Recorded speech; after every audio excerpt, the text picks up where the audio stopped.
ঢাকাই চলচ্চিত্রের বর্তমান প্রজন্মের নায়িকা মাহিয়া মাহি। বিচ্ছেদের পর সন্তানকে নিয়ে ফুরফুরে মেজাজে আছেন এই নায়িকা। বন্ধু বান্ধবীদের সঙ্গে সুন্দর সময় কাটাচ্ছেন তিনি। শুধু তাই নয়, নতুন উদ্যমে কাজে ফিরেছেন তিনি। অভিনয়ের পাশাপাশি নাম লেখান রাজনীতিতেও। বাংলাদেশ আওয়ামী লীগের সক্রিয় কর্মী হিসেবে ছিলেন মাঠে। বঙ্গবন্ধু সাংস্কৃতিক জোটের কেন্দ্রীয় কমিটিতেও ছিলেন এই চিত্রনায়িকা।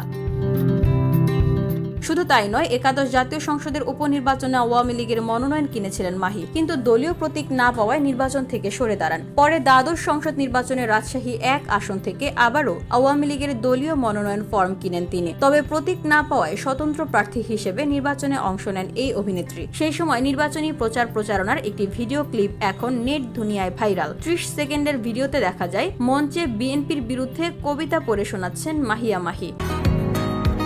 বসুন্ধরা, উত্তরা, বনশ্রী, কুড়িল ও বাড্ডা সহ রাজধানীর বিভিন্ন স্থানে অভিজাত ও অত্যাধুনিক মানের ফ্ল্যাট কেনার এক নির্ভরযোগ্য প্রতিষ্ঠান প্লেজেন্ট প্রপার্টিজ লিমিটেড। তাই আপনার স্বপ্নের আবাসনের জন্য আজই যোগাযোগ করুন।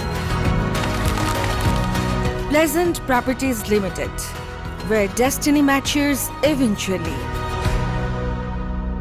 নায়িকার কথায়, তাদের রাস্তায় রাস্তায় মানুষ খুন, আবার আছে দুর্নীতির গুণ। সেই বিএনপি আর না। আর 21 আগস্টের ঘটনা মানুষকে বলেছিল রটনা। সেই বিএনপি আর না। কর্মী তাদের দেশ জ্বালায়, নেতা তাদের দেশ থেকে পালায়। সেই বিএনপি আর না। আরে সন্ত্রাসী তলে তলে, দেশ উন্নয়নে শরীর জ্বলে। সেই বিএনপি আর না। ভাইরাল ভিডিওটি নিয়ে ইতিমধ্যেই ফেসবুকে চলছে তুমুল সমালোচনা। নানা নেতিবাচক কথায় ভরে যাচ্ছে মন্তব্যের ঘর। প্রসঙ্গত, মাহিকে সবশেষ সাকিবের রাজকুমার ছবিতে ক্যামিও চরিত্রে অভিনয় করতে দেখা গিয়েছে। এরপর অভিনয় নিয়ে ব্যস্ততা না থাকলেও মডেলিং এ সময় দিচ্ছেন তিনি। কয়েকদিন পরপর ভিন্ন সাজে দেখা মেলে এই চিত্রনায়িকাকে।